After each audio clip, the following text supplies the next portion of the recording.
ఇక్కడ చెప్పది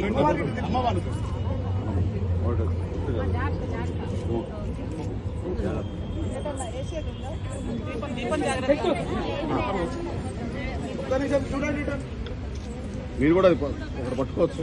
ఇది పట్టుకో.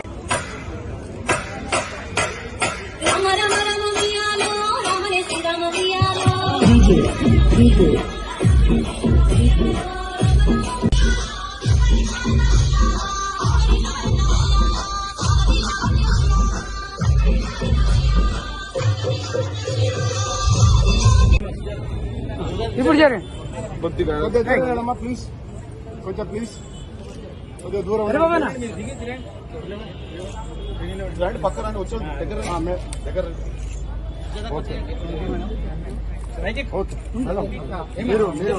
కమిటీ అందరికి దీపారెడ్డి, మహిళా మా చైర్పర్సన్ గారికి, మా మహిళా ఉద్యోగులకు, డప్పు కళాకారులకు, ఇక్కడ టీజీ ఆఫీస్ లో పనిచేస్తున్నటువంటి ఉద్యోగులందరికీ కూడా పేరు పేరున నమస్కారాలు. మా మహిళలందరూ కూడా ఈరోజు ఘనంగా బతుకమ్మను ఏర్పాటు చేసుకొని ఎంత ఉన్నతమైన ఉద్యోగంలో ఉన్నా కూడా మన పూర్వీకులు ఇచ్చినటువంటి గొప్ప ఆచారం, సంస్కృతి బతుకమ్మ, బతుకునిచ్చే పండుగ భవిష్యత్ తరాలకు మనం అందించడమే మనం ముందున్నటువంటి బాధ్యత. కాబట్టి మనం పనిచేసే ప్రదేశాల్లో దయచేసి చెరువులను కబ్జాలు కాకుండా కాపాడుకుందాం. ముఖ్యంగా చెరువుకు బతుకమ్మకు గొప్ప అనుబంధం ఉంది. మనం ఇక్కడ ఆడినా కూడా మళ్ళీ మనం పువ్వులు ఎక్కడ వేయాలా అని చూస్తూ ఉంటాం.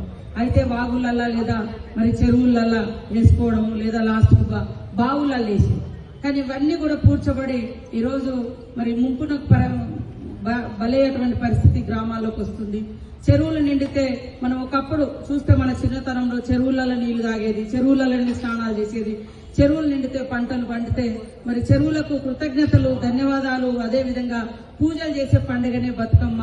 మరి బతుకమ్మలో తీరొక్క పువ్వు ఉంటుంది. ఆ తీరొక్క పువ్వుకు ఒక్కొక్క గుణం ఉంటుంది. ఆ నీళ్లను శుద్ధి చేసే గుణం. ముఖ్యంగా గౌరమ్మను కొలుస్తాం పూల పేరుతోటి. గౌరమ్మ ముద్దలో కూడా మనం పెట్టేది పసుపు. మీకు అందరికి సైంటిఫికల్ గా కూడా చూస్తే మరి పసుపుకు ఒక యాంటీబయాటిక్ గుణం ఉంటుంది. అంటే మన పూర్వీకులు ఏది ఇచ్చినా దాని వెనుక గొప్ప సైంటిఫికల్ రీజన్స్ ఉన్నాయి. అంటే అది మనకు ఖచ్చితంగా ఉపయోగపడేది. సో ఒకప్పుడు మన జీవన శైలి మొత్తం కూడా చెరువుల మీద ఆధారపడే మన ఊర్లు, మన పల్లెలు, మన పట్టణాలు కూడా ఇవాళ హైదరాబాద్ లో లేక్ సిటీ అనే పేరుంది ఒకప్పుడు, కానీ కనుమరుగైపోయింది. వరంగల్లో కూడా ఇవాళ భద్రకాళి లాంటి టెంపుల్ కానీ, వడ్డేపల్లి చెరువు ఇవన్నీ చూస్తే అన్ని ఊర్ల చుట్టూ అన్ని చెరువులే. తెలంగాణ ప్రాంతం అంటేనే చెరువులు, బతుకమ్మ, ఈ రెండింటికి కూడా అనుబంధం ఉన్నది. కాబట్టి బతుకమ్మను భవిష్యత్ తరాలకు అందిద్దాం, చెరువులను కాపాడుకుందాం. మన పూర్వీకులు మనకి ఇచ్చినటువంటి గొప్ప ఆచారం, సాంప్రదాయం, ఆటలు, పాటలు, బతుకమ్మకు పూజలు, ఇది భవిష్యత్ తరాలకు తరతరాలుగా ఉండే విధంగా మనం ముందుకు తీసుకెళ్దామని తెలియజేస్తూ, మరి శ్రీనివాసరావు గారు వచ్చి రా అంటే రాను అన్న రోజు బతుకమ్మ వాస్తంటూ 3-4 చోట్ల ఆడుడవుతుంది. ఇటు మన పోర్ట్ఫోలియోకి సంబంధించిన శాఖకు సంబంధించినటువంటి బిజీ, మరి అదే విధంగా మా మహిళలందరూ కూడా ఆడుతుంటే వారితో మనం కూడా ఒక స్టెప్ వేయాలనేటువంటి ఉద్దేశంతో ఇవాళ కూడా 3 చోట్ల ఆడినాం. ఇవాళ ఇక్కడ మన సెక్రటేరియట్ లో, మళ్ళీ తర్వాత పంచాయతీ రాజ్ లో, హిమాయత్ నగర్ లో పెట్టిరు, మళ్ళీ మీ దగ్గరకు వచ్చాం. నిన్న అయితే మెదక్ పోయినాం, అక్కడ కూడా పెద్ద ఎత్తున 1000 మందితోటి నిన్న కూడా చాలా సేపు చేయడం జరిగింది. ప్రతిరోజు 3-4 చోట్ల చేస్తా ఉన్నాం. ఈ రోజు కూడా మీ అందరితో జరుపుకోవడం చాలా సంతోషం.